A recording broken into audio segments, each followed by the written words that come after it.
Okay, so we've had a ton of requests for this deep dive. And trust me, this one's going to be a heavy one. We're really going deep on Hayden Panettiere. Yeah. But going way beyond like the Heroes and the Nashville stuff most people know her for. Right. We're going to explore the tragic passing of her brother, Jansen Panettiere, and how Hayden's processing this immense loss, but also how she's channeling it into her advocacy work. Yeah. And get this, our main source for this deep dive is actually this really in-depth article from a French magazine. Oh, interesting. I don't know if you've ever read any like French entertainment journalism. Yeah. But they have this way of getting beneath the surface Hey, dude, yeah. of celebrity stories that I think is really unique. Yeah. And what's so interesting here is that, it's not just about a famous person dealing with grief.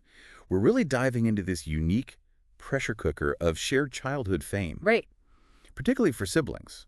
Absolutely. And I think it's easy to forget that Jansen was a successful actor and voice actor in his own right. Exactly. It wasn't just Hayden's brother. This wasn't some tangential connection to the industry. They were both child stars. Yeah. Building careers kind of simultaneously. At the same time. Yeah. And the article does a good job of kind of laying that foundation for us. Both Hayden and Jansen start acting young. Right. Growing up with a mother who was an actress herself.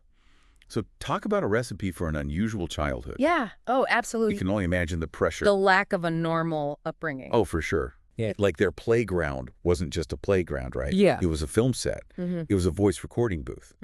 And I think about that kind of environment and how that can really warp your sense of self. Absolutely. Your expectations of the world. Yeah, and the thing is with child actors, there's this added layer of public scrutiny. Yeah, constant. And these parasocial relationships that most kids never have to navigate. Totally. Yeah. And that's where I think this article starts to get really fascinating because it kind of hints at this double-edged sword of sibling bonds in that kind of high-pressure environment. Right. On the one hand, you have this built-in best friend, right? Right. Who gets it. Yeah. Who understands the pressures, the anxieties in a way that no one else can. But on the other hand, and this is where it starts to get into some of those deeper psychological elements, could there be an element of competition? Sure. Even if it's subconscious. Yeah. It makes you think about all those stories of sibling rivalry that you hear about in Hollywood. Right. But amplified. Because it's not just about, who booked the commercial, right? It's about identity formation. Right. Under a microscope. Exactly. Which is what I think makes their story so compelling. And that's what we're going to unpack as we go. How did Jansen and Hayden navigate this very unique dynamic? Yeah. And how did their bond evolve under this, ever watchful eye of the public? And one of the things I love about this article is that they really dig into the complexities of their relationship.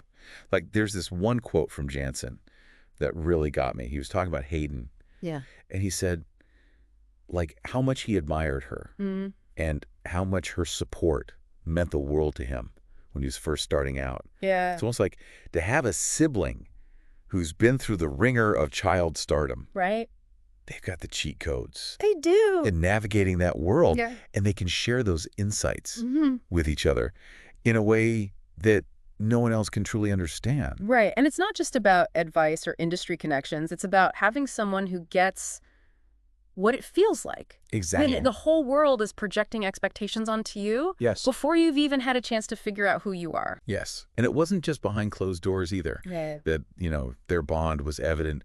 The article points out how often they were seen together. Right. At events, premieres, even just like candid photos of them just hanging out. You can tell they genuinely enjoyed each other's company. It's fascinating, right? Because I think for most siblings, rivalry or closeness plays out in the privacy of their homes. Right. But for Jansen and Hayden, every interaction, every smile, every side eye was potentially being documented and analyzed. Totally. It just adds this whole other layer of pressure to their relationship. Yeah. And this shared journey, this like unbreakable bond they seem to forge, just makes what happened next even more tragic. Yeah. In February of 2023, Jansen passed away at just 28 years old. And the article doesn't, they don't gloss over the difficult stuff. Right. They acknowledge his struggles with mental health and addiction. Yeah.